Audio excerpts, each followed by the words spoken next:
Welcome to everyone here today, wherever you are around the world. It's so good to be here with you.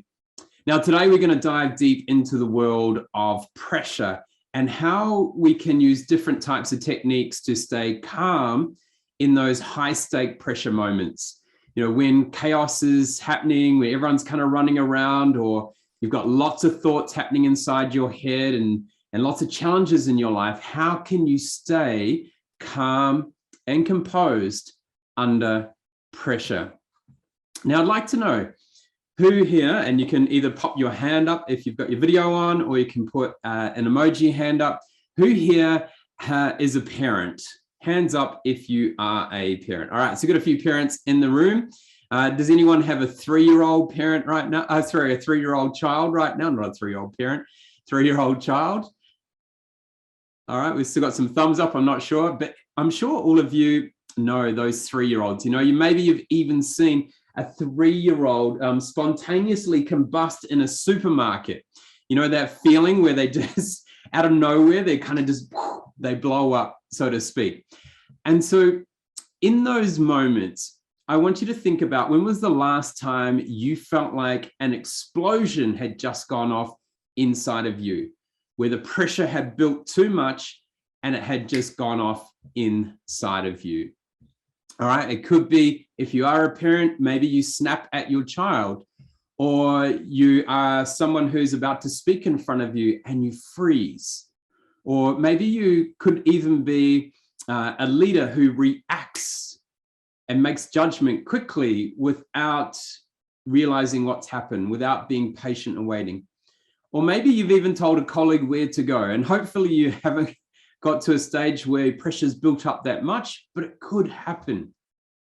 Now, as we've been taught over the years to kind of avoid pressure, create an aversion to it, and kind of move around it, when in fact we should actually lean into pressure. You know, pressure is an internal thing. You create pressure. It's a conscious decision. It's a choice that we make. It's a story that we make up inside our head. It's something we have actually given meaning to. Yes, we have stresses and forces and challenges all around us, but we get to decide what is pressure and how much pressure the intensity of that pressure. Now, when it comes to pressure and performance, I want you to have a look at this. I'm going to show you here the Yerkes-Dodson law. So with regards pressure and performance, actually, I'm just going to reshare that.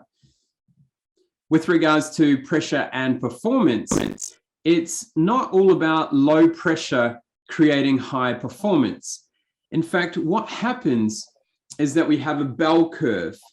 And so the Yerkes-Dodson law has been around where it links performance and pressure over a bell curve.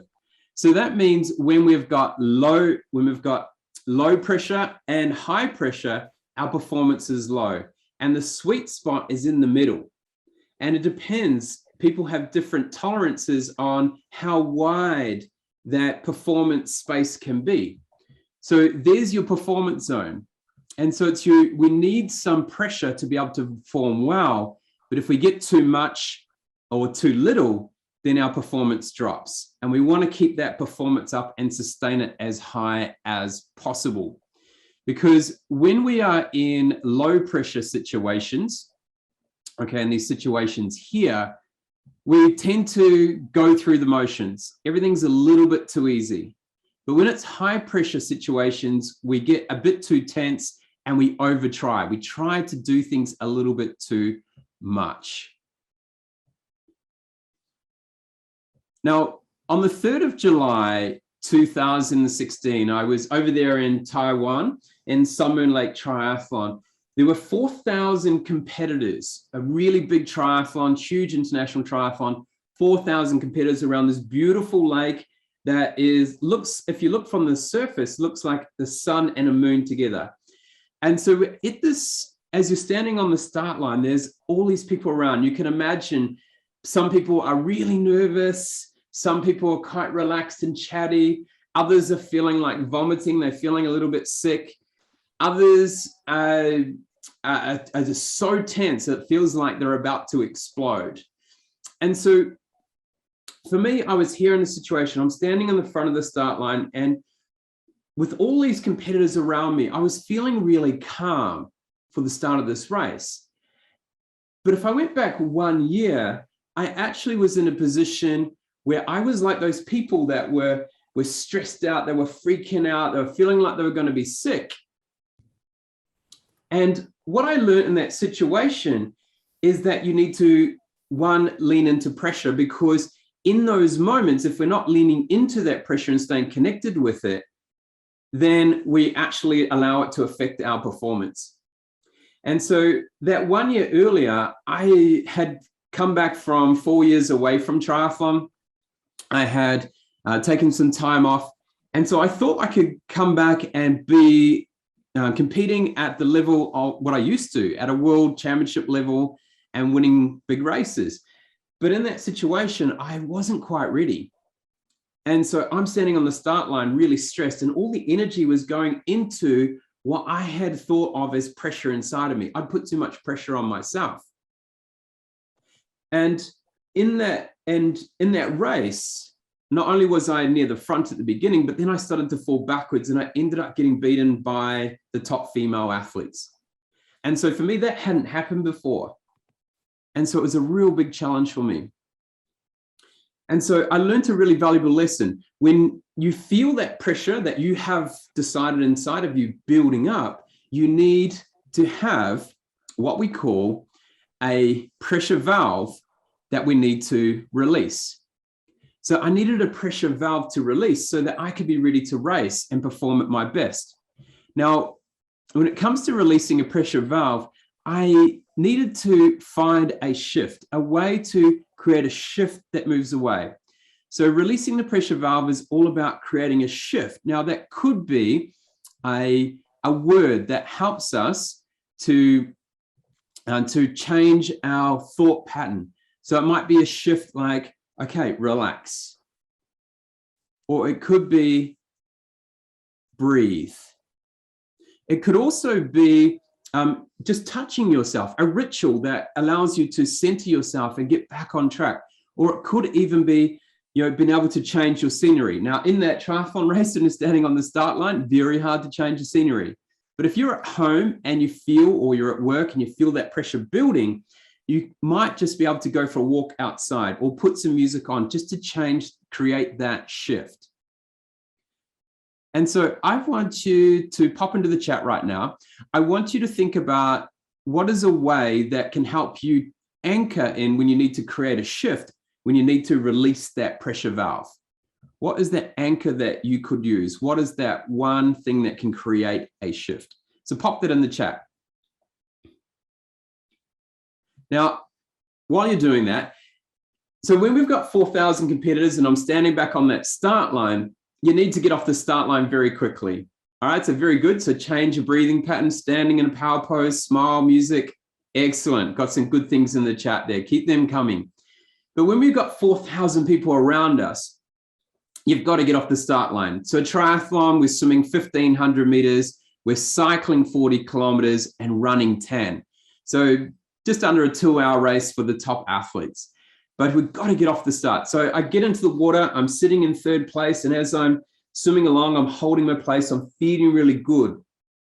And as we go to come out of the water, I climb out, I'm feeling good, I get on my bike and I start riding up the hill, and I've got 2 athletes in front of me, and I catch them at 10 kilometers into the cycle part. And so as I caught them, I was like, okay, I need to figure out how I'm going to beat these athletes today. And so I went to the front for a little bit and then went back to the back, let them do some work, kind of make them think like, oh, maybe he's not so strong today, maybe he can't be here. And then each time I go to the front, I would apply more pressure. I would stay there longer. I would increase the pace. So it would feel like more pressure to them. And after we've done it a few times, they're kind of like, actually, do you know, everyone remember Goofy? Goofy off Disney, right? So Goofy, and I'm not sure if you can remember the cartoons, but there used to be like a plane, and when the plane's going to take off, it starts to shake as it goes faster and it vibrates and the greater the pressure, and next minute all the pot rivets start flying off.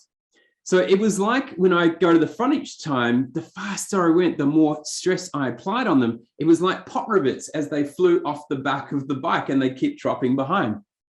Now, what I learned in that moment is that you need to be able to turn the pressure tap on or turn the pressure tap off.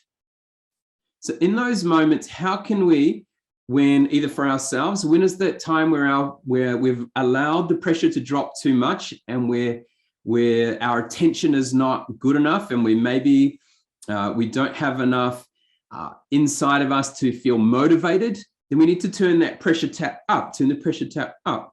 But then there are other times where we need to actually turn the pressure tap down.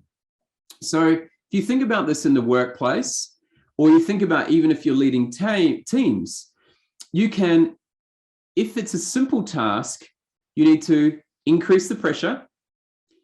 If it's a complex task, you decrease the pressure. And so we need to be able to turn that pressure tap on or off by thinking about how we can increase that pressure.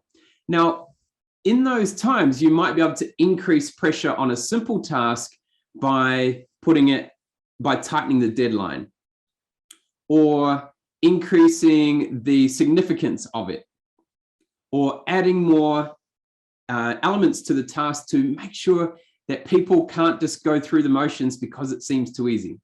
Now, when it's a complex task, how can you remove distractions, remove other stresses, remove challenges so that the pressure can reduce? So how can you turn that pressure tap on or off? Now, we're back in the race. And so I've got through to the front at 10K into the bike, and we've got 40Ks, and we get to the end and we start the run. Now, I've got a minute 30 head start now. I'm leading by a minute 30. And so with 4,000 athletes, you've got 10,000 spectators. And so we're running along this beautiful road, trees everywhere, tropical forest area, and you got 10,000 people. And you can imagine the noise. It's pretty noisy. And as I'm running along, the next best athletes are starting to chase me because I'm not the fastest runner. Very good swimmer, great cyclist, but not the fastest runner. So I've now got these athletes chasing me around. And as we keep going around the loops, yes, they were going, Jayo, Jayo, Jayo. And I could hear them cheering for me. So that means more oil in Mandarin. So more oil, go faster. And so I could hear them cheering for me. But as I could hear the other athletes from Asia coming along, the cheers got louder. And as in that moment, I realized that I needed to have a pressure shield. I needed to create a pressure shield. What was the way that I could block out all that noise so I could focus on what I needed to? And so for me in that moment, I used a 3-word mantra called free your mind. So I want you to think about now what could be when you need to create a pressure shield, something around you to stop all the forces and the challenges and the stress affecting your mind and what you're thinking about at that time. What is a 3-word mantra that you could use? What is a 3-word mantra that you could use? So mine was free your mind. Let's pop them in the chat. What could you do? What is a 3-word mantra that you could use that can help you in that situation? I've got this. Jeffrey, great. I love it. What else? What are some other ways we can do this? And the reason why we use a 3-word mantra is it's got a nice rhythm to it and it's easy to remember. It's got rhythm. Just stay calm. Beautiful. Focus within. So Tanya's kind of going with the 3 syllables, which works as well. So what is that mantra? Very, very good. Now, the crowd was kind of electric in that moment and really starting to fuel me. But as I was coming towards the end, the athletes were catching me and they were down to less than 30 seconds with 1 kilometer to go. Now, 1 kilometer at our pace is around about 3 minutes, so we're moving pretty fast. And so I knew I had one chance. I had one chance to be able to get away from these athletes and have a chance at winning, because 30 seconds, they still had a chance to catch me. And so in that moment, I was sitting there going, okay, how can I boost my adrenaline? And so I knew with adrenaline, you've got about 5 minutes before it wears off and you can't hold that pace anymore. And so in that moment, I needed to enable the pressure magnet. And so for me, the enable the pressure magnet was one word. One word. When you need to boost the pressure really quickly to make sure you can perform well. So if you're in the workplace, it might be, okay, I've got this really important thing to deliver today. How can I boost the pressure so that I can focus on it and that all my attention is on that in the moment? So when are those times that you need to do it? And so for me, that word was, my cue word was go. Simple as that. All I need to say was go. And I used that all the time in triathlon when I needed to enable the pressure magnet. Okay, so that's the fourth principle there. So in the workplace, you could increase significance, increase urgency on a project, increase the key targets, maybe shorten the deadline, maybe add responsibility to either yourself or someone else. So significance, urgency, key targets, shorten the deadline, maybe add responsibility. They are ways that you can increase pressure so that people focus in that moment. Now, when I push go, I remember I only had 30 seconds. They were closing in on me. But when I went go, I lifted so much that the pressure shifted back to the other athletes. And I actually ended up winning by 1 minute and 10 seconds. So I was able to extend my lead when they were actually catching me as faster runners. And so that was the beauty of the pressure magnet. For me, I just knew I needed to absorb all the crowd, everything happening, so I could focus. Now, as I crossed the finish line, and you can imagine on a race this size, the media is quite big. And in Asia, the media lasts longer than the event. So we had 2 hours, 15 minutes of media. And remember, the race was only 1 hour 50. So lots of media attention. But during that time, that was where I really realized that the importance of that we need to lean into pressure rather than create an aversion to it. And so how can we lean into that pressure? So here are 5 ways that you can lean into pressure and take control of it rather than allowing stresses, challenges, crisis, create pressure in your mind. So 1 is embrace the moment. So be in that moment, be present. 2 is focus on the process rather than the outcome. So be in that moment. What is the one thing I need to do next? What is the next thing rather than the final outcome? Simplify to clarify, keep things really simple and be able to give absolute clarity in what you're doing. 4, take ownership. So take ownership of that situation. When you feel the stresses and the challenges coming around you, take ownership of that space and go, okay, how much pressure do I need now? How do I release it? How do I turn the pressure tap? How do I create the pressure shield? And then the 5th one, trust yourself. Now, so those 5 key areas there, when we need to lean into pressure. So 1, release the pressure valve. 2, turn the pressure tap. 3, create a pressure shield. 4, enable the pressure magnet. And 5, lean into pressure. Okay, we're now going to shift into how do we deal with situations where the pressure is really high, like those high stakes moments, those when you need to be courageous under fire, so to speak. I want you to pop into the chat right now. What are some examples of leaders dealing with great pressure right now around the world? What are some names of some leaders that are dealing with great pressure around the world right now? There are a couple of them. Who do you think is a leader that is dealing with great pressure right now? Okay, the Ukraine president. So President Zelensky, great pressure, right? He's gone from having a country that has great resources, doing really, really well, and then gets invaded by Russia and Belarus as well. So huge pressure. Now, when he first came onto stage to address the nation, when Russia first attacked, he was, dressed in a suit. He was very calm, quite composed in that situation. And he had a teleprompter in front of us. And what he spoke was very clear, very simple. It was very connecting to the audience. But then the second time round, he decided to pull up a chair and sit down. He had a hoodie. I think he had just like a hoodie or a sweatshirt on. He shook someone's hand in the front row. He said hello. He realized he needed to reduce even more pressure and be calmer for the audience and connect with them. So connect with his people. Really important in that moment.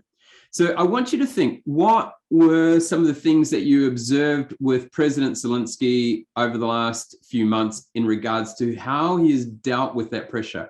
What are some things that you have noticed? Pop them in the chat. And he speaks with conviction, calmly, confidence, very, very good. All right, keep them coming. What else do we notice? So calm, conviction, confidence. So what I want you to do is I want you to think about how can you be known as the person who steadies the ship and as the responsible person rather than the reactive person when crisis hits. How can you be the one that inspires confidence in other people and so they know they can follow you and trust you when crisis happens? Because anyone can lead when things are going good. But when things are in crisis or we're receiving great success, that's when the true leader, what truly defines a leader in those moments. And what is your ability to handle those situations and moments of crisis or great success? So I want you to pop into the chat now. What are some of the things? He doesn't have an unhealthy ego. Very good, Jeffrey.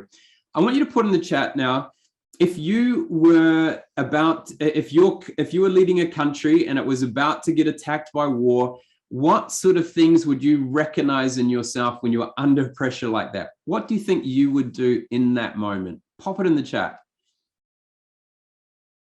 If you were leading a country like President Zelensky and you were being attacked, all right, so we're still talking about President, okay, gracious, gives credit to the team around you, very good. So what would you feel in that moment? I'd like to know, how do you think you would react?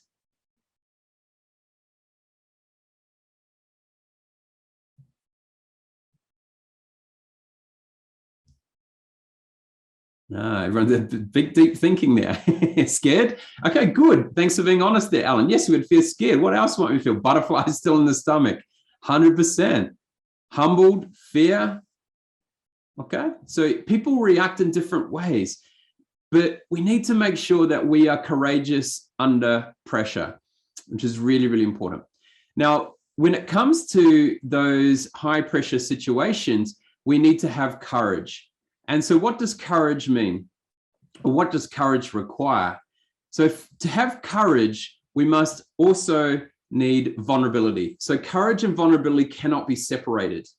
So we need vulnerability. Now, vulnerability equals three things. There's a level of risk. We need to be prepared for uncertainty, and we need to be okay with an emotional exposure. So the level of our vulnerability is determined by the risk, the uncertainty, and emotional exposure we allow it to be. And therefore, that determines how courageous we can be. Now, one thing I love, this quote by Ernest Hemingway around courage is grace under pressure. So that's important to be calm, controlled, and being clear when in those big, big moments. I'm going to share with you now six or seven ways that you can have a pressure mindset. So you may want to view these, and then at the end, you can take a screenshot. So the first one is composure.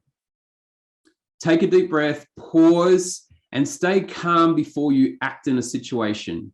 So when the pressure's on, when stress is happening, when crisis hits, breathe first, pause, and then stay calm before you act rather than reacting. The second one is being centered. So being grounded, being present in that moment, being able to remove other things, being fully in that moment. Where does your energy need to go right now? And make sure you ground yourself before you talk, which is really important. Being curious. Understand before you seek to be understood. So we need to ask questions first before speaking. We need to understand, what are we seeing here? Why are we feeling this? Is there something I'm missing? Then care. So be selfless, kind of step back, look at from other people's perspectives, because we can have that unconscious bias that kicks in sometimes, which means that we sometimes don't see it from other angles. Be consistent. So draw energy from past experiences and what works. Be conscious. Consider possible challenges and expect the unexpected of what could happen in the future if you make a decision or if you say something. And clarity. This is key. Clearly articulate what you do know, what you don't know, and what the next action is. This is super important in those pressure moments. So if you like, take a screenshot of the pressure mindset there. I'll give you 5 more seconds if you want to capture that.